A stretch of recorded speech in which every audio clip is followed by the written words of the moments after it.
Bonjour, bonsoir, bienvenue. C'est le 61e numéro de l'ESC Made in France, votre podcast favori sur l'Eurovision, avec votre présentateur Frédéric, entouré aujourd'hui de Gwen. Bonjour Gwen. Bonsoir. Bonsoir. Bonsoir Alex. Eh ben, salut. Et bonsoir Arthur. Bonsoir. Et sans plus tarder, on commence tout de suite à parler des dernières informations sur l'Eurovision. Et cette très grosse information qui nous est tombée un petit peu, alors on va dire de façon surprenante, parce que ça a commencé par un leak, en fait, il faut être honnête, de photos qui nous sont venues de Turin. C'est le logo et le slogan qui sont sortis, ça y est. Du coup, l'Union européenne de radiodiffusion qui voulait annoncer ça de façon officielle lundi s'est fait battre au poteau, je pense, par des habitants ou des locaux qui ont fait péter les photos du coup sur les réseaux sociaux vendredi soir. Et donc du coup, tout est sorti vendredi soir. Le slogan pour 2022, ce sera The Sound of Beauty. Et donc un logo qui, personnellement, je trouve assez joli en somme toute et qui reflète le côté, on va dire, la musique avec toutes ces ondes positives et belles. Voilà, comment on pourrait le décrire, j'imagine. Alors, qu'est-ce qu'on en pense, Alex ? Moi, écoute, je me souviens pas que l'an dernier, mais pour 2020, entre guillemets 2021, j'étais très déçu du logo qui me faisait penser à un logo des années 90, tu sais. Je m'attendais à un logo un peu plus 3D et un peu plus extravagant, enfin pas extravagant, mais un peu plus moderne. Ouais. Et au final, on a eu ça, du coup, j'ai été extrêmement déçu. Voilà, c'était un gros ascenseur émotionnel. Et là, c'est l'inverse. Le fait de voir un logo comme ça qui soit enfin dans un style pas trop minimaliste, mais un peu quand même, moi, je trouve ça très bien. Et sans parler du fait que, comme tu avais dit, on en avait parlé en message, je le dis du coup ici, le logo fait assez vintage en même temps. Je sais pas, l'utilisation des couleurs me rappelle un peu... comment dire, ce serait l'utilisation des logos, des couleurs, pardon, pour ce logo. Je les verrais bien utilisés pour un logo pour une émission de talk show de soirée, un peu vintage. Oui. Et ça me fait penser aussi un peu justement à cette vibe, comment dire. En gros, tu parlais de Måneskin notamment, et de l'ambiance glam rock qui représentait. Je trouve qu'en fait ça, ce style musical de base, je trouve que c'est un truc qui de base fait un peu vintage, et je me disais que c'était peut-être éventuellement aussi un petit clin d'œil à ça. Et la police d'écriture, quant au logo en lui-même, la police d'écriture me rappelle aussi un peu ça. Ça fait assez vintage et en même temps pas trop, tu vois. Et sinon, The Sound of Beauty, c'est intéressant d'avoir une phrase normale comme slogan et non pas une injonction. Je m'explique.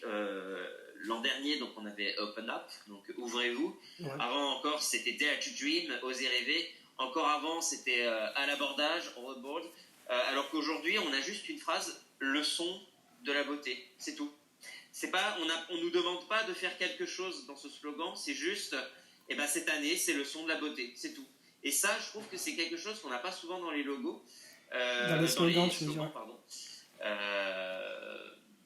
Et franchement, moi, je trouve que ça a une identité propre. Donc, au total, du coup, ce logo et, de manière générale, cet artwork a une identité à elle dont on se souviendra dans les années qui suivront l'histoire du concours, hein, bien évidemment. Et ça, c'est une très bonne chose. Et je pense que quand même, les Italiens, qu'ils aiment ou pas leur logo, je pense quand même qu'ils peuvent être fiers de ça. Et personnellement, je suis très content de ce logo. On va dire que je suis assez tolérant en ce qui concerne les logos. Et donc, j'ai pas eu trop de problèmes avec celui-là. C'est intéressant et hâte de le voir en action. Très bien. Arthur, qu'en as-tu pensé ? J'ai trouvé que ce logo est excellent. Il suit le choix de graphique qu'on avait eu au Junior 2021, dans sa finesse. Avoir des lignes comme ça, ça va permettre aux designers d'être très libres dans le choix qu'ils vont être fait lors du live, par exemple, quand ils annoncent les pays, etc. Ils vont être assez libres. On a vu déjà pas mal de fan-made circuler qui étaient très beaux. Et franchement, je pense que cette vibe, voilà, comme Alexandre et toi vous dites, à ces années 70, est vraiment cool. Je trouve que c'est vraiment un logo original. Bon, après, par contre, le slogan, je suis un peu moins fan. Je trouve que The Sound of Beauty, ça veut un peu tout et rien dire.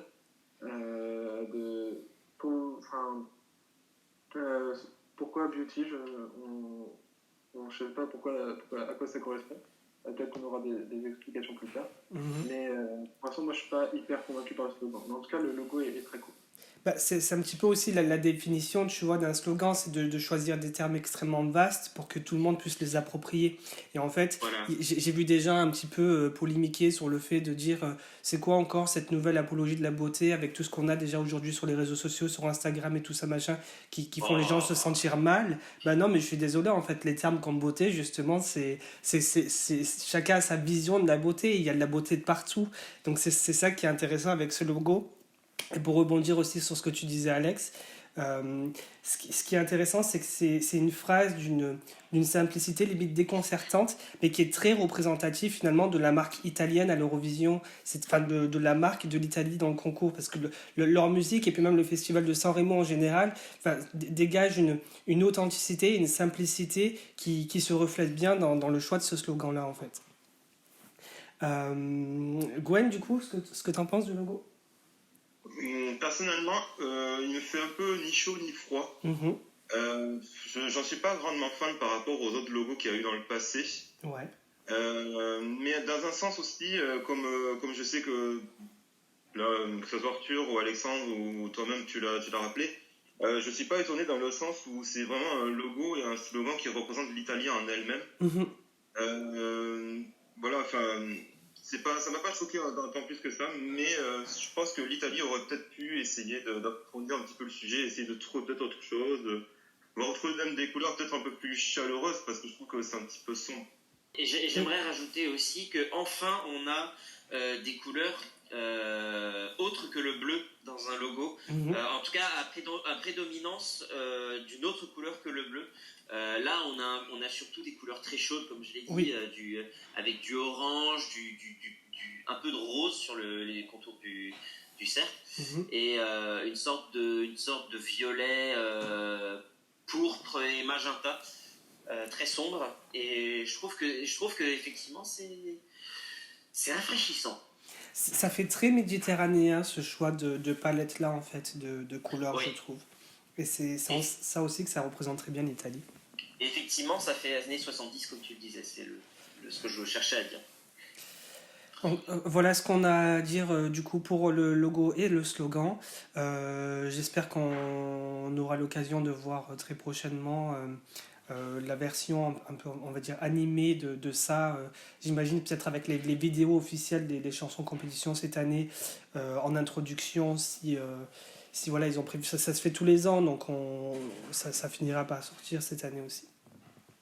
Donc on reviendra là-dessus évidemment une fois qu'on aura une vision un petit peu plus complète et plus large, notamment peut-être même pour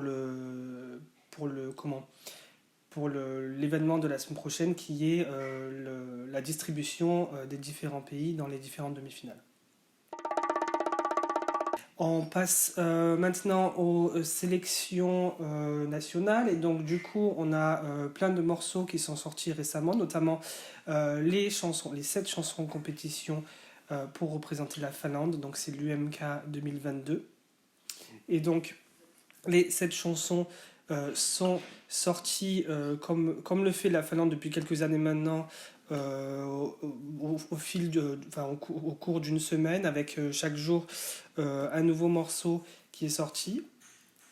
Alors je vais faire la liste rapidement pour faire un petit rappel. Bess avec Ram Pam Pam, on a Sian Kicks avec Hurricane, on a Isaac Sene avec Kuma Yaba, Olivera Thank God I'm Atheist de Rasmus, Jezebel, Tommy Lantinen, Elama Kantamua et Young-Hearted Sun Numero. On va donc échanger maintenant nos opinions là-dessus. Qu'est-ce qu'on en a pensé? Alex, tu as tout écouté? J'ai tout écouté et on a une sélection, encore une fois, bien meilleure que ce que l'UMK en fait, nous propose habituellement. Ça fait très plaisir de voir ce renouveau, entre guillemets. Après, j'aurais tendance à dire, alors je suis peut-être un peu biaisé, j'y pensais, je suis peut-être légèrement biaisé par le fait qu'il y ait une certaine chanson qui a de grandes chances de gagner et que du coup mes favoris aient moins de chance, mais ça c'est autre chose. Sinon, on a une sélection assez diverse et avec certains choix qui pourraient être très intéressants pour l'Eurovision et apporter à la Finlande peut-être une victoire, hein, qui sait, mais en tout cas une place en finale, je pense. Mes chansons préférées étaient personnellement celle de Bess et celle d'Olivera. Ouais. Et aussi un peu celle d'Erasmus, de The Erasmus du groupe, avec une grosse préférence pour la chanson d'Olivera, donc qui s'appelle Thank God I'm an Atheist, qui est ma favorite. Pour ma part, j'aime bien aussi un petit peu donc celle comment il s'appelle, de Isaac, qui s'appelle Kumayama. Genre, j'y reviendrai rapidement. Mais pour moi, seule la chanson, seules les chansons d'Olivera et d'Erasmus pourraient apporter potentiellement une place en finale, et peut-être celle des Siankik aussi. Donc en fait, il y en a 3, donc c'est bien sur 7. Pour une finale, je trouve que c'est un nombre intéressant, parce qu'en fait, on a souvent tendance à penser que si le nombre de chansons correctes ou bien est inférieur à la moyenne, enfin à la moitié, c'est que c'est une mauvaise sélection, mais pas forcément en fait.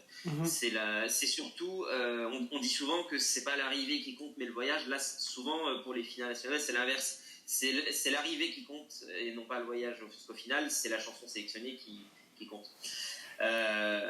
Donc pour moi, la chanson d'Olivera, donc Thank God I'm an Atheist, c'est un gros coup de cœur. Tout est bien dans cette chanson, la mélodie, les paroles, sur le fait de pas savoir ce qu'il y a justement après la mort, de se questionner sur l'au-delà, c'est quelque chose qui moi personnellement me touche énormément. Et sinon, on a Ram Pam Pam qui est un banger, je vais le dire, un gros banger en finnois. La langue finnoise pour moi n'aura jamais eu un meilleur son, une meilleure sonance depuis la sortie de cette chanson. Ouais. Et le clip est virtueux et grandiose, et la chanteuse aussi l'est. Et enfin, du coup, donc forcément, Jezebel d'Erasmus, gros banger métalleux. C'est pas ma chanson je préfère, on va dire, Dark Side à Jezebel pour comparer un peu dans le même si c'est très différent. Mais pour moi, il manque quelque chose à cette chanson, donc, qui est la favorite. Il manque quelque chose. Je trouve que les paroles déjà sont pires, je dirais, que oui, j'allais dire, elles me paraissent maladroites. Notamment les 2 lignes qui m'ont un peu laissé circonspect. A killer shark in heels, donc un requin tueur en talons. Je sais pas ce que c'est censé vouloir dire. Et je crois qu'il y avait aussi a girl who looks like she's a boy, donc une fille qui ressemble à un garçon. J'ai pas compris, je me suis pas penché trop sur les paroles, mais voilà. Sinon, je trouve que la chanson est un petit peu datée, un peu plus que l'an dernier, donc Dark Side. Mais d'un côté, j'aime bien la production derrière, et la chanson a l'air d'avoir une identité, donc pourquoi pas. Donc globalement, donc, cette sélection est une bonne sélection, un peu moins bien que l'an dernier, mais du coup, voilà, comme je disais, le fait que mon favori ne gagnera sûrement pas la sélection me biaise peut-être un petit peu. Mais sinon, pas mal la Finlande, bravo. Arthur ? Du coup, je vais revenir sur ce que j'avais dit dans le dernier podcast. J'avais trouvé les 2 chansons rock qui avaient été dévoilées, donc Hurricane et Jezebel, qui étaient que je trouvais datées. En fait, ça va, j'aime bien Hurricane finalement, mais je trouve Jezebel encore datée. Oh mon Dieu, Arthur qui n'aime pas une chanson rock, mais rien de plus. Ouais, je trouve que ouais, du coup Jezebel fait très un peu rock des années 90. Je trouve que paradoxalement il fait plus daté que la chanson mince, comment il s'appelle, de Tony, je crois, si je ne Oui, me trompe pas. oui, Voilà, j'aurais oui, Tommy, ouais. des années 90, ça dérange quand même un petit peu. Et je trouve qu'en effet, comme exemple, je trouve que les paroles sont pas mieux que Darkseid l'an dernier, qui penchait beaucoup sur ce point-là. Mais du coup, de mon côté, j'ai beaucoup aimé effectivement la chanson Rap Pam Pam de Bess, qui effectivement, donc, comme Alexandre, je dirais que la langue finnoise est à son paroxysme, et j'aime beaucoup ça. Et j'aime beaucoup aussi la chanson Kuma Yaba de Isaac, qui je trouve, donc je l'ai dit avant le podcast, c'est vraiment du Slavko Kalezic en professionnel. Et c'est beaucoup trop bien, donc j'adore. Et surtout, ces premières notes dans la musique imposent vraiment une ambiance plutôt cool. Gwen. Je trouve que la Finlande nous propose une très bonne sélection cette année. Ouais. On a un peu de tout, hein. On a du rock, chansons pop, ballades, un peu de tout. Mais étonnamment, moi je préfère plus les chansons rock. C'est vrai que la Finlande a pour coutume d'être vraiment le pays du hard rock et le pays du rock même en général. C'est vrai que les autres, bon, ils proposent quand même des chansons pop et des ballades, et ils essaient quand même de proposer autre chose. Mais je trouve que c'est pas vraiment terrible, c'est pas vraiment mes coups de cœur. Même si Bess nous propose une bonne chanson pop avec Ram Pam Pam en finlandais, c'est vrai qu'elle est pas mauvaise, elle pourrait partir pour Turin. Mais pour moi, j'ai vraiment une grosse préférence pour Cyan Kicks, même depuis le début. Et ce que j'ai vraiment trouvé dommage de mon côté lors des révélations des chansons, c'est qu'on a eu, pour moi, les chansons rock au début. Ouais. Et c'était dommage qu'ils n'étaient pas assez variés. Ils auraient pu, par exemple, mettre Olivera en première, ou par exemple, après, mettre Tommy Lantinen en second, ou quelque chose comme ça.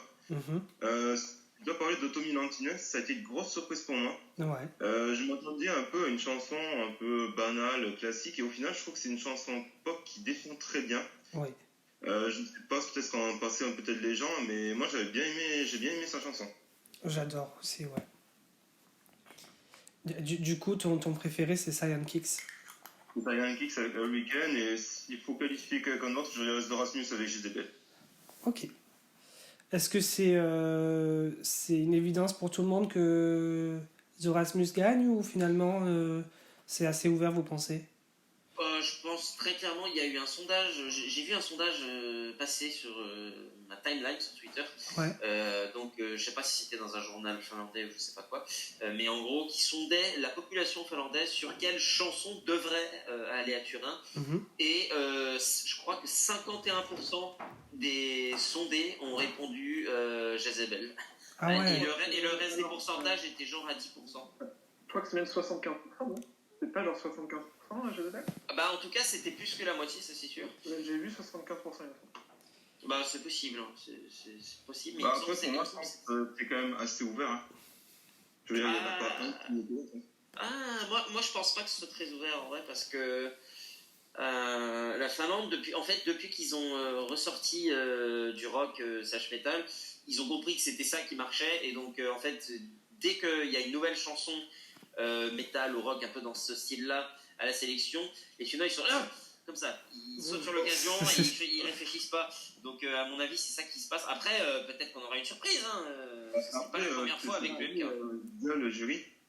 On ne sait pas comment ça va se dérouler. Ouais, j'allais poser la question, est-ce qu'il y a un jury international de prévu? Alors de mémoire, il y en a un et il compte pour 25%. D'accord. Oui, c'est ça. Mais oui, à mon avis, la chanson de Beth a ses chances quand même. Je peux même dire, du coup, selon les fans en général, donc dans l'appli My Eurovision Scoreboard, c'est Beth qui est en tête, devant Cyan Kicks, devant Olivera. Et donc Jezebel n'est pas du tout, enfin, il est très loin d'être en tête. Quatrième Jezebel. Après, ce qu'il faut soulever aussi comme remarque par rapport à l'application, c'est que c'est un peu comme le SC 250, c'est-à-dire qu'il ne faut pas oublier que là, c'est que des fans qui votent, et du coup, forcément... Oui, bien sûr. Mais c'est important quand même de savoir des fans. Bien sûr. Donc c'est Bess qui est en tête pour les fans pour l'instant. On va passer maintenant à l'Irlande et du coup, je laisse la parole à Arthur pour l'Irlande. Bien sûr, alors l'Irlande a révélé ses 7 chansons. Pardon, je Six. dis n'importe quoi. L'Irlande a révélé ses 6 chansons pour sa sélection nationale qui se déroulera dans le Late Late Show. Il y aura une édition un peu spéciale et qui se tiendra le 4 février, donc dans vraiment pas longtemps. Donc dans les chansons qui ont été révélées, donc on a le retour de Brendan Murray qui avait représenté l'Irlande en 2017, qui nous chante cette fois-ci Real Love, Brooks Cullinan avec That's Rich, Janet Brogan avec Ashes of Yesterday, Miles Graham avec Yeah, We're Gonna Get Out of It, Patrick O'Sullivan avec One Night, One Kiss, One Promise et Rachel Good avec I'm Loving Me. Donc il y a 2 chansons qu'il faut retenir dans cette sélection, c'est Brooks Cullinan avec That's Rich qui est la favorite des fans pour l'instant, en très grande majorité parce que sur un sondage Eurovision World, elle a quand même 47% des votes.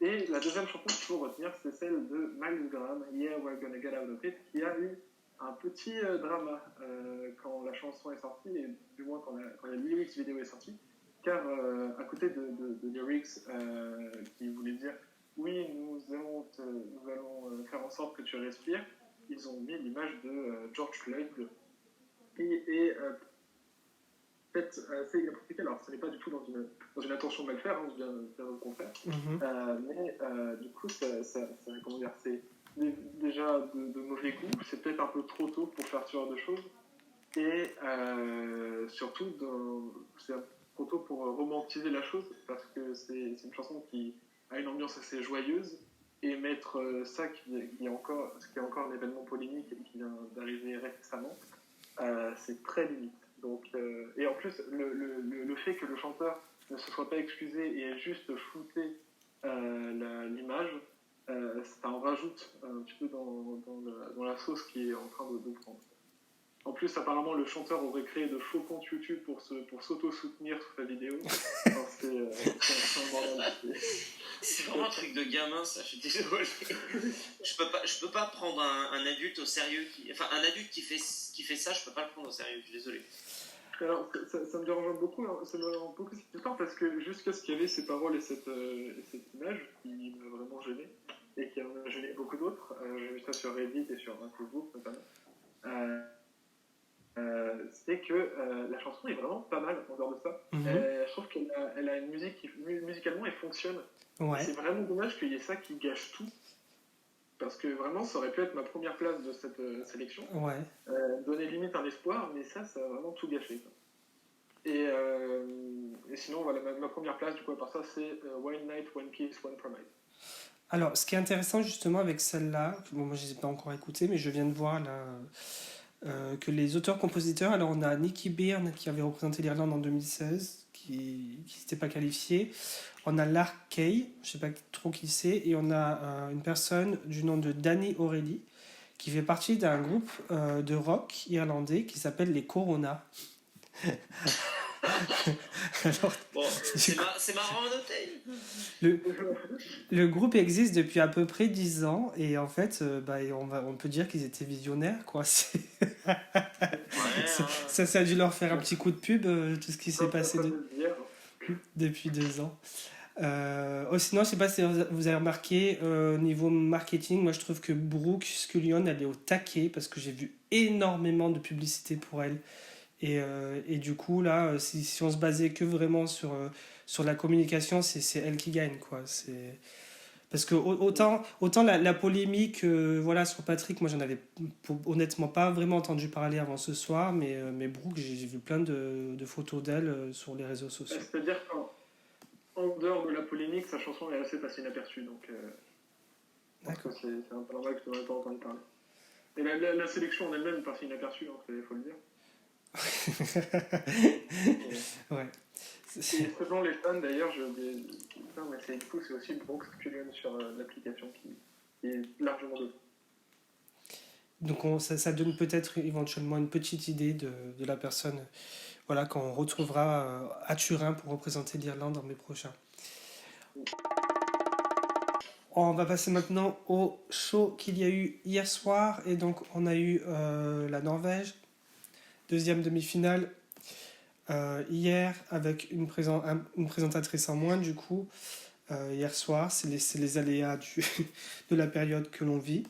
Mais bon, on va dire que c'est un avantage parce que du coup, c'est pas une candidate, contrairement à d'autres pays qui sont affectés différemment.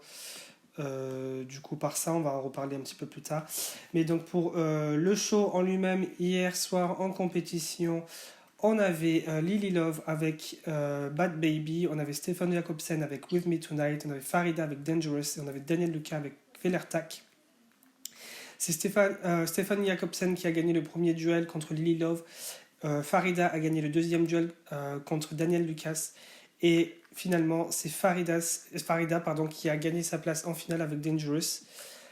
Hier soir, c'était aussi la présentation du coup du qualifié automatique Christian Ingebrigtsen qui a interprété Wonder of the World.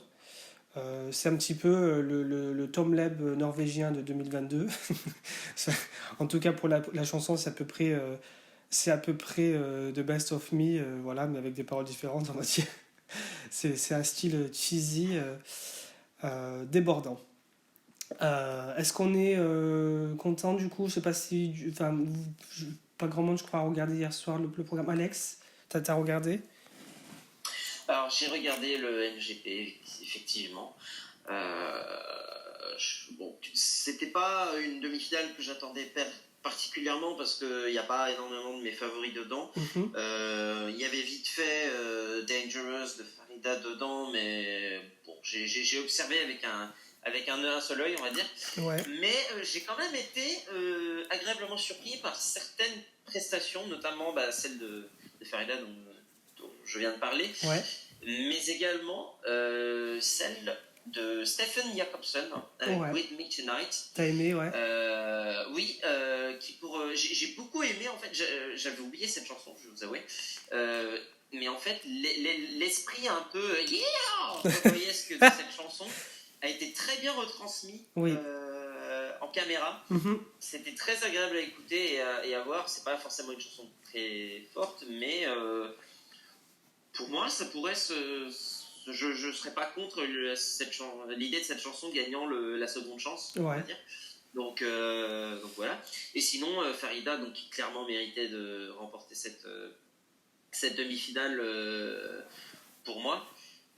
Puisque elle avait la mise en scène était clairement phénoménale, avec notamment à la fin donc l'espèce d'orchestre et les tubes là qui s'enflammaient, je sais pas trop comment on appelle ça.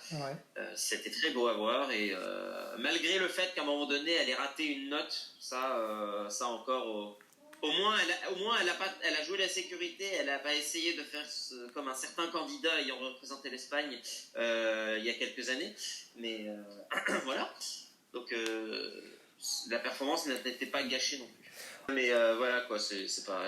Elle a le temps de s'entraîner, mais bon, c'est vrai qu'effectivement certains ont pointé du doigt qu'il faudrait qu'elle apprenne à réussir sa note à chaque fois. Ce serait mieux le jour J. Si jamais du coup, vu qu'elle est en finale, ce serait bien qu'elle y arrive pour la finale, forcément.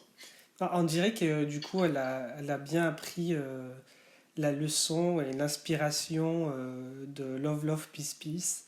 Parce que quand on regarde sa prestation, en fait, c'est un concentré de plein de trucs, quoi. T'as des gens qui jouent du violon, elle qui porte un costume assez mémorable parce qu'elle a un truc, c'est un damier avec du noir et du blanc, mais à des parties opposées de son corps. Et t'as du coup le piano qui part en feu. Donc en fait, il y a tout ce qu'il faut pour retenir l'attention des gens. C'est ça qui est marrant avec sa prestation. Arthur, du coup, es-tu content des résultats? Non, pas trop, mais c'était franchement une bonne soirée hier soir que j'ai fait dans les MGP. Bien je trouvais le niveau des musiques un peu moins bon et moins diversifié que la dernière. Enfin, pas moins diversifié, mais un peu moins bon que la semaine dernière. En fait, oui, je suis un peu déçu que Lily Low ait perdu. Pas moi. J'aimais beaucoup sa chanson Bad Baby. Moi j'aimais beaucoup la chanson aussi, mais par contre la performance, oh mon dieu, j'ai trouvé que c'était un car crash. Oui, la performance c'était pas ouf, mais franchement j'aimais beaucoup sa chanson, c'est dommage. Et je pense pas que ce sera elle qui sera choisie pour être seconde chance. Sinon, assez surpris qu'effectivement la chanson de le mec Texas. Ah, c'est c'était. ça bien Coffin, voilà. Pardon. Assez surpris, du coup, elle a effectivement, comme disait Alexandre, a très bien rendu l'écran cette performance et c'est assez cool à voir. Mais j'avoue qu'à force de l'entendre cette chanson, je commence à m'en lasser pas mal. Pas déçu quand même que Farida a gagné parce qu'elle le mérite. Et je trouve que sa chanson est puissante et son interprétation très bonne. Et je me rends compte qu'en fait, cette année, on a deux chansons dans ce style avec du coup Death of Us, qui est directement en finale. Et beaucoup de gens disent que ces deux chansons, donc Death of Us et Dangerous, tous les mêmes sujets qui sont dans le même vibe, sont des masterclass absolus, mais j'ai envie de leur dire, mais où étiez-vous quand un Camp Escape l'an dernier était au MGP? Mais c'est ça, c'est ça. Personnellement, je trouve pas que c'est exactement le même style, mais enfin. C'est dans le même vibes, quoi. Oui, mais c'est pas la même progression mélodique. Je sais pas comment expliquer. Il n'y a pas ce même déclic pour moi. En tout cas, je trouvais Camp Escape l'an dernier bien plus impactante. Oui. J'ai oublié de dire aussi Pardon. que la chanson qui est directement en finale, non, je sais plus comment elle s'appelle, qui est passée hier soir, c'était Wonder of the World. Wonder of the World. Wonder of the World. Elle est claquée. Je suis désolé, elle est claquée cette chanson. Certains ont dit que c'était The Best in Me 2.0. Le souci, voilà, le souci, c'est quand tu as un système de finale nationale qui est finalement décalque le Big Five de l'Eurovision, forcément, c'est les gens les plus connus, entre guillemets, et ceux qui ont plus de carrière derrière eux qui arrivent directement en finale pour un RK, alors que niveau qualité musicale, la qualité musicale n'est pas forcément là, quoi. C'est ça qui est frustrant, finalement, comparé à des newcomers qui ont des trucs qui ont un impact beaucoup plus positif sur les publics en général. Ce qui me fait penser que... Ça veut dire que Sub Woolfer a déjà une grosse carrière derrière eux. C'est exactement ce que tu as exactement dit ce que j'allais dire. Si jamais s'ils sont à cette place-là, les gens derrière les masques doivent être assez influenceurs, à mon avis. Ils ont le bras long. Donc, voilà, le museau long. les pattes longues. Moi, j'espère encore que ce soit Ylvis. Oui, d'ailleurs, j'avais parlé de Joss, mais la théorie qui a plus la cote actuellement, ce serait plutôt Ylvis derrière les masques. Après, je suis pas sûr, mais bon, on verra. Donc Ylvis, forcément connu pour la chanson dont je tairai le nom, mais que je peux traduire, qui s'appelle Que dit le renard. Voilà, vous l'avez tous en tête maintenant. Ah oui, c'est lui. Ah. C'est eux. Ah, putain. En vrai, t'as raison. Ouais, ça pourrait carrément être eux. Ce serait pas étonnant. Ce serait totalement dans leur style. Ouais, tu paries combien? Pas beaucoup, parce que je sens que je vais être déçu si c'est pas eux, mais à mon avis, on saura jamais qui c'est vraiment. De toute façon, je pense que pour l'instant, c'était eux que je prédis en vainqueur. Très honnêtement. C'est les Daft Punk qui se sont recomposés.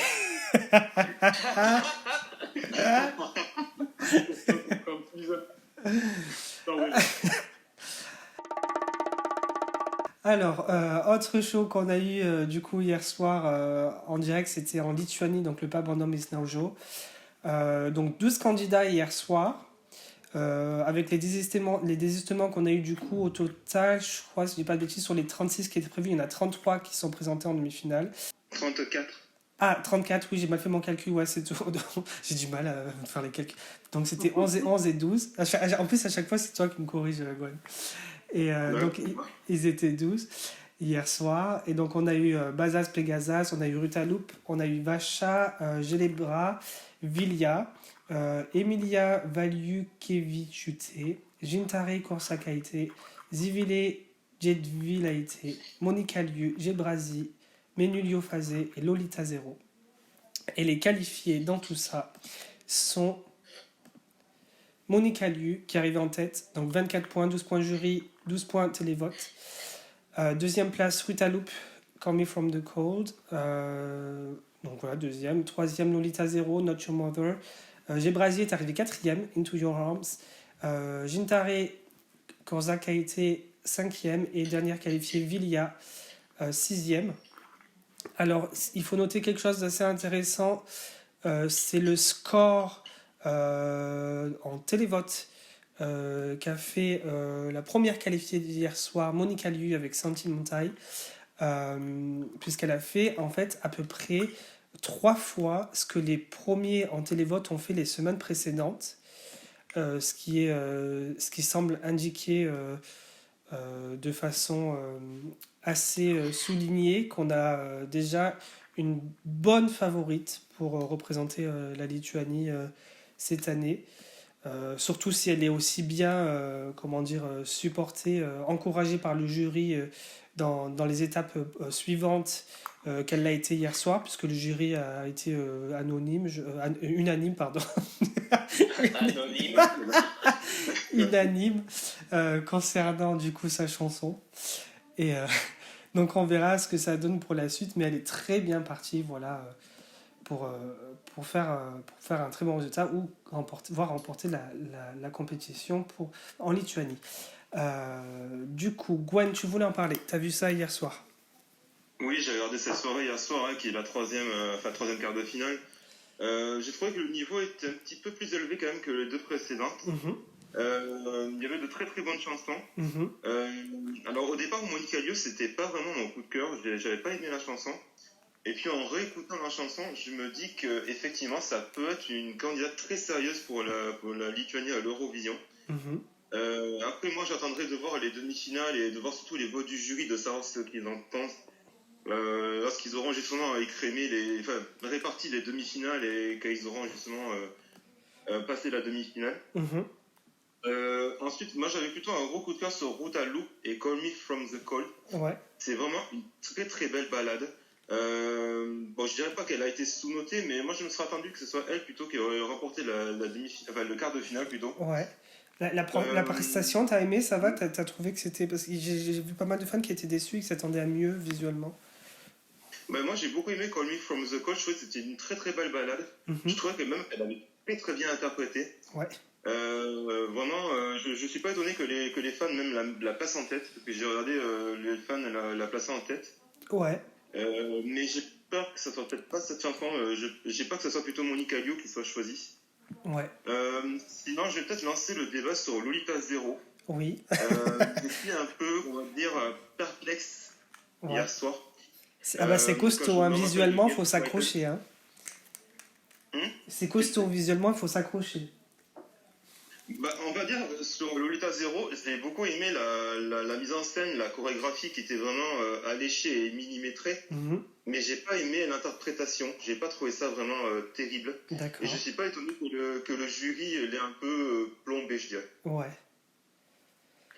Par contre aussi, la qualification de Vigia avec temps 1, franchement, je comprends pas trop le jury qui l'ait placé à la seconde place. Ah pétard, oui, j'avoue. Elle a pas aimé cette chanson, perso. Elle a fait mieux que Ruta Loop. Ouais. Oui, c'est vrai. Au niveau du jury, elle a fait mieux pour 1 point, effectivement. C'est vrai. Alors qu'elle est arrivée avant-dernière dans les télévotes. C'est ça. Avec 183 votes, seulement et 0 points. Sinon, je suis un peu déçu que Badass Pegasus et Menulio Phasé ne soient pas qualifiés. Je pense qu'ils auraient pu au moins aller à l'étape des demi-finales. Ça aurait été vraiment très sympa. Sinon, je mets un petit apostrophe pour Zivile Get Vidlaité. J'ai juste un mot à dire à Ilva Person et Linda Person. Arrêtez d'envoyer des chansons lors des sélections nationales. Vous n'arriverez jamais à participer à l'Eurovision. C'est même plus la peine. Ah non, mais je pense qu'elles ont dû tenter au moins 40 fois. Elles ont dû tenter 40 fois de participer à l'Eurovision pour n'importe quel pays. Ouais. Elles n'y arrivent jamais. Donc vraiment, la chanson d'hier soir, c'est vraiment éclaté au sol. Ah oui, non, ouais. C'était dur, hein. En même temps, ça vient du cœur, franchement. C'est clair en plus. En même temps, enfin, tous les ans, c'est pour se cracher. Au bout d'un moment, tu te dis. Non, mais elles font tous les pays. Elles font l'Islande, elles font la Suède, elles font tout, quoi. Quand elles ont fait la Moldavie, elles ont fait l'Ukraine, mais elles n'y arrivent jamais. Euh, Je pense que même elles sont en Roumanie cette année. Elles sont en Roumanie, elles sont en Moldavie, elles ont encore une chanson, je crois. Ne casse pas leur rêve, Ben. Ah non, mais Alors, vous faites passer pour le ça méchant. date pas d'aujourd'hui, quoi. Donc, Alors oui, Lolita Zero, moi ça m'a marqué du coup ouais, visuellement. Si vous n'avez pas vu, vous avez dû forcément tomber sur des photos en ligne parce que c'est costaud. Bon après en même temps on connaît déjà un petit peu Lolita Zero parce qu'elle y avait été il y a quelques années avec une chanson qui s'appelait Get Frightened qui était super fun et je suis toujours super fan de cette chanson, j'écoute toujours de temps en temps. en Euh, fait, c'est ça qui me gêne parce que j'ai l'impression que l'ambiance de Lolita Zero, c'est un peu l'ambiance Atari. oui, J'ai l'impression d'être un peu dans l'ambiance Atari et c'est une ambiance qui lui va pas. Je préfère plutôt une ambiance un peu plus joyeuse que glauque, quoi. oui, c'est vrai, je suis d'accord. Donc voilà ce qu'on pouvait dire pour la Lituanie cette semaine. On passe au Portugal maintenant et le Festival d'Acancao 2022 qui a présenté du coup ses chansons en compétition cette année, c'était vendredi. Arthur, je te laisse faire les présentations. Donc, ils ont révélé les 20 chansons qui participeront au Festival d'Acancao 2022.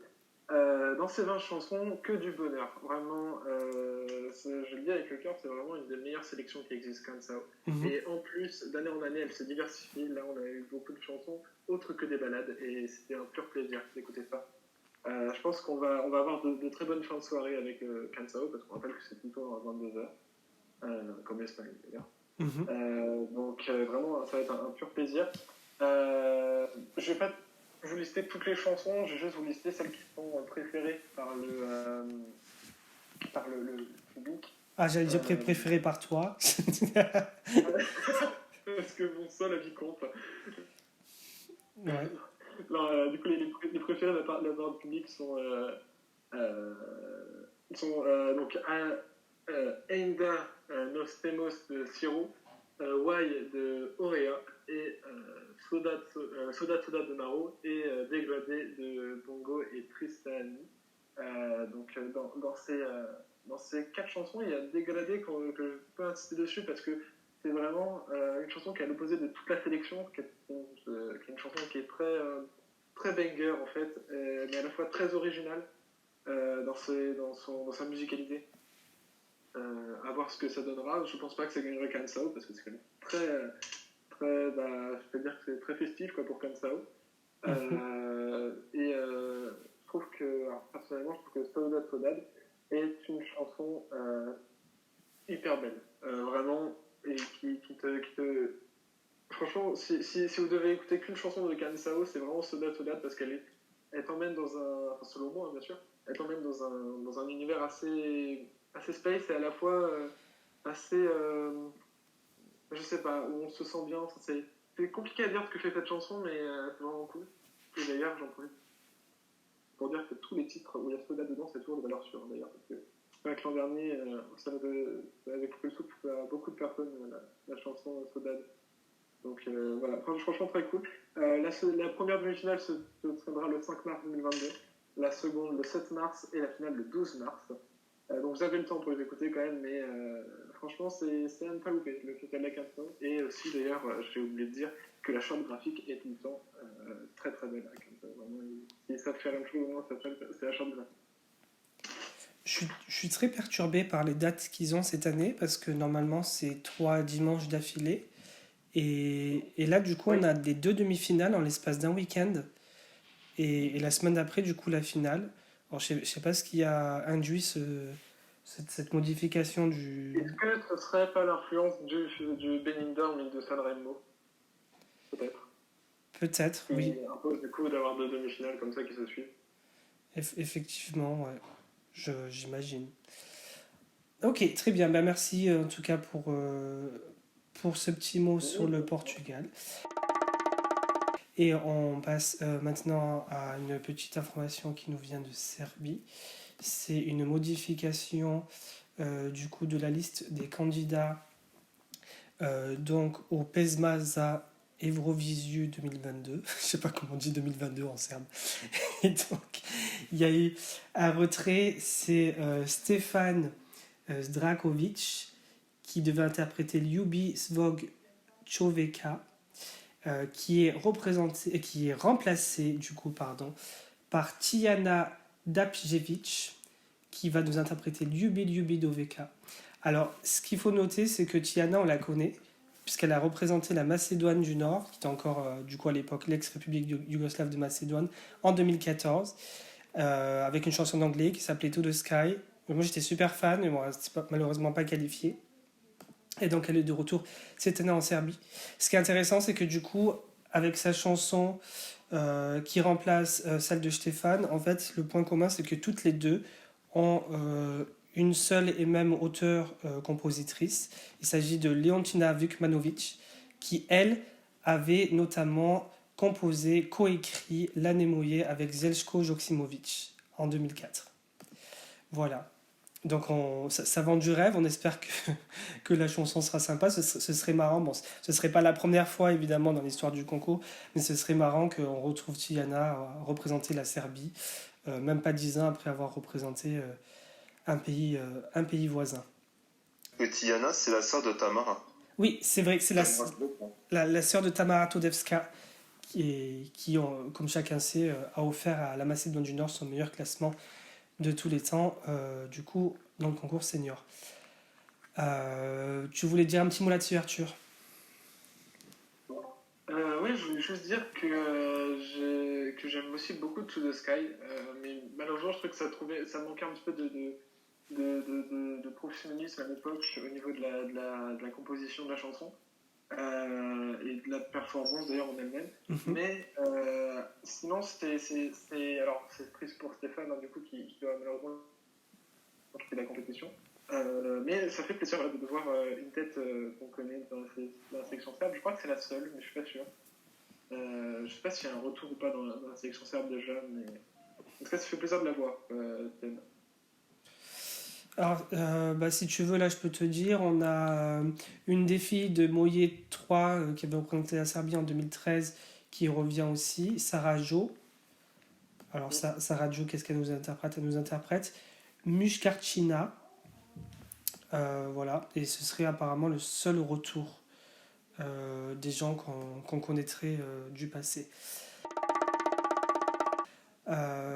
Justement, c'est marrant qu'on vient juste de parler de la Macédoine du Nord, puisque maintenant on va s'y pencher un peu plus avec des détails qui sont sortis sur leur fameuse sélection inspirée de l'ESCZ.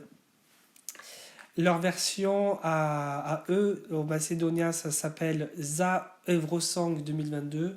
Une fois encore, je ne sais pas comment on dit 2022 en macédonien. Et donc, c'est 6 chansons qui sont en compétition cette année, qui nous ont été présentées, dont les titres nous ont été annoncés il y a quelques jours, les titres et les artistes. Donc, on a Andrea qui va interpréter Circles, Kali Love and Light, Lara Ivanova Flower of Sorrow, Eris Flower Flying to Berlin, Victor Apostolovski Superman et Yon Idi Dreams. En détail, la compétition commence le 28 avec un vote qui se fera en ligne, donc tout comme le SCZ, et le gagnant qui sera annoncé le 4 février. Il faut noter aussi que Jana Burjeska, qui avait représenté la Macédoine du Nord en 2017, si je ne dis pas de bêtises, fait partie du jury. Et si je peux rajouter une fun fact, si vous voulez, c'est que la chanson de Lara Ivanova a été, je crois, écrite par les mêmes qui ont écrit la chanson Green Forces pour la Macédoine à l'Eurovision Junior. Oh, intéressant. Ça, c'est inattendu comme information, mais très accueillant. Accueilli. Donc c'est la première que Alex ira écouter. Évidemment. Quand elles vont sortir. Ça va de soi. Voilà ce qu'on pouvait dire donc pour la Macédoine du Nord. Évidemment, on en reparlera quand on aura les chansons de sortie. On finit maintenant avec des informations qui nous viennent d'Espagne, et donc le Benidorm Fest qui se déroule dans quelques jours. Là, ça y est, les 2 demi-finales ont lieu dans la semaine, et donc, si je dis pas de bêtises, samedi prochain, la finale. Des nouvelles qui ne sont pas si réjouissantes, puisqu'on a un retrait tout d'abord qui a été annoncé ce matin. C'est Lunaki, donc qui a annoncé son retrait après s'être rendu compte juste maintenant. Lunaki? Lunaki, après s'être rendu compte juste récemment que apparemment l'autotune c'était interdit à l'Eurovision. Voilà, bon, voilà, hein, sans commentaire, on a envie de dire. Et, et, euh, encore moins, encore moins joyeuse, c'est la mauvaise nouvelle du coup des chanteuses du groupe Tang Sugeras qui ont été testées positives donc, au Covid. Ce qui fait que ça risque de rendre l'organisation un petit peu compliquée si des vidéoclips ou des performances préenregistrées ne l'ont pas été, en fait, tout simplement. Mais bon, j'imagine que là, on est toujours sur un mode... Enfin, j'ose espérer, du moins pour TVE, que, enfin pour eux et pour l'ensemble des télévisions européennes, qui sont toujours voilà, avec des pincettes à bien préparer leur coup, et justement que dans les cas comme ça, ils aient une vidéo, du moins, à présenter au public au moment où ça aurait été elle qui aurait dû passer sur scène. Voilà. Donc Alex, un petit mot là-dessus? Déjà pour Lunaki, je suis très content qu'elle se soit retirée parce que je détestais sa chanson. Voilà, c'est pas la perte du siècle, hein, on veut pas être méchant, mais c'est... Mais alors je parle de la chanson, hein, pas de la personne. Oui, non, évidemment, oui, c'est la chanson. Mais les chansons ne sont pas des êtres vivants, donc j'ai le droit de leur insulter leur grand mort. Donc voilà. Putain, carrément. Donc oui, bah, évidemment, quoi. Enfin, oui, l'autotune n'est pas autorisé à l'Eurovision. Heureusement. Je suis même limite, je suis même pas si tant fâché que ça envers le Nike pour ça, mais envers la RTVE, quoi. Enfin, vous êtes un membre du Big Five. Comment vous pouvez accepter une chanson comme ça dans votre sélection? Mais oui. Sérieusement. J'avoue. Moi, le simple fait que cette chanson déjà qu'elle existe, déjà c'est un problème, mais déjà qu'elle soit dans une sélection pour l'Eurovision, qu'elle existe. Bref. Et sinon pour les chanteuses du groupe Tanchugueiras, du coup voilà, qui elles pour le coup ont au moins une chanson potable. C'est malheureux, mais bon, c'est voilà, hein, on espère que ce sera pas sans trop gravité pour du côté de leur santé. Il vaut mieux tester, on va dire, 3 mois avant le concours que pour le concours en lui-même. Bah ouais. Après, le plus important reste bien sûr la sécurité. Et du coup, comme je l'ai dit, on espère que ce ne sera pas trop grave. Arthur, et évidemment, oui. qu'ils trouvent un moyen de les faire laisser en compétition. Désolé. Oui, Arthur. Arthur, Merci, Sacha. Je pense que Lunaki, il y avait déjà des indices qui indiquaient que ça n'allait pas le faire en live. Ah ouais. Donc, par exemple, je me souviens qu'ils avaient fait une émission à la RTV pour présenter tous les candidats. Et chaque candidat avait chanté un peu leur chanson à la fin. Ouais. Sauf Lunaki qui avait récité les paroles. Elle les avait limite slamées. Comme un poème. Voilà, comme un poème, c'est ça. Je savais pas ça, c'est trop drôle. Je pense qu'il y avait des indices. Mais je pense que ça restera dans l'histoire quand même une participante qui se rend compte 3 jours avant qu'elle ne peut pas participer, il n'y a pas d'autotune. Ah ouais, non là, putain, ouais, tu peux pas faire après, bien sûr, dans une note un peu moins drôle, quand même, c'est vachement chier quand même que 2 des 3 chanteuses du groupe soit positive. Je sais absolument pas comment la RTV va s'organiser sur ça. Je sais pas s'ils ont prévu des backing, des live on tape, voilà. Je sais pas s'ils en ont prévu. Et s'ils en ont pas prévu, peut-être qu'ils pourraient utiliser une lyrics vidéo, mais à ce moment-là, ça fait un petit peu, comment dire, une concurrence déloyale. Donc, je sais pas qu'est-ce qui va advenir de Tang Sugeras, les grands favoris de cette sélection. Donc, c'est un coup dur. Gwen? Je trouve que la sélection espagnole n'est pas vraiment terrible de chez terrible. Je sais que beaucoup ont blâmé Lunaki, mais moi personnellement c'était vraiment ma favorite. Je crois qu'elle avait une très très bonne chanson. Ouais. Même si l'autotune elle peut pas l'utiliser, ça allait pas le faire. Tant pis, j'ai envie de dire. Je respecte la décision, elle se retire. Par contre, moi, ce qui me gêne, c'est surtout Tanzu Gueras, qui est un peu mon second de mon classement. Même si je suis pas énormément fan de la chanson et que les autres, moi, je suis encore moins fan. Je me dis comment ça va se passer pour elle. Est-ce que ça va être le clip? Est-ce que ça va être un live on tape? C'est vrai que c'est un peu dommage. Et puis personnellement, je suis pas optimiste, je suis pas positif concernant l'avenir de l'Espagne à l'Eurovision cette année. Vite fait, j'en profite qu'on parle de l'Espagne, ça n'a pas de rapport avec les deux news, mais dans les podcasts précédents, j'avais dit que la sélection espagnole ne m'enchantait pas du tout et qu'il n'y avait que Caled de la Loria et Terra que j'aimais. Mais alors récemment, j'ai commencé à écouter Aymama et ça a été un coup de cœur absolu. Et voilà, j'aimerais revenir sur ça, sur le fait que Aymama non seulement est ma gagnante dans mon cœur, du coup, ma nouvelle gagnante, mais aussi, à mon avis, une gagnante potentielle pour le Benny d'Orme et à mon avis, une très très bonne place, une très très bonne future place pour l'Espagne à l'Eurovision. Alors, ce qui est fascinant avec cette chanson-là, c'est la définition même de la remontada. Parce que cette chanson a commencé en se faisant littéralement lyncher par une très forte majorité des fans en ligne, disant que c'est inacceptable que ce truc-là gagne face à Terra, machin et tout, encore un mauvais résultat pour l'Espagne et tout ça, machin. Et maintenant, mais genre, c'est l'extrême opposé, c'est limite, on préfère ça à Terra, quoi. C'est absolument fascinant ce qui s'est passé en l'espace de 2 semaines pour cette chanson. J'y crois pas, quoi. Ouais, et puis les paroles sont si fortes dans cette chanson, franchement j'adore. Et j'ai vu une performance qu'elle a fait, que la chanteuse a fait, et et franchement, si elle nous fait ça sur l'Eurovision, mais ça me promet un truc de malade. C'est génial. Ok, ben, du coup, c'est sur cette note un peu plus positive qu'on termine ce 61e numéro de la Semaine in France. Merci d'avoir été avec nous, Gwen, cette semaine, encore une fois, pour échanger tes avis, tes opinions sur les dernières infos. Merci à tous. Merci, Alex. Et de rien. Merci, Arthur. Mais de rien. N'oubliez pas de liker et de vous abonner pour être à la page dès qu'un nouveau numéro est de sortie. Et en ce moment, comme on est en pleine saison, on en a à revendre des numéros en fait. On se demande même si on va pas en faire des spéciales bientôt en fonction de certains pays. Donc en discussion et à voir.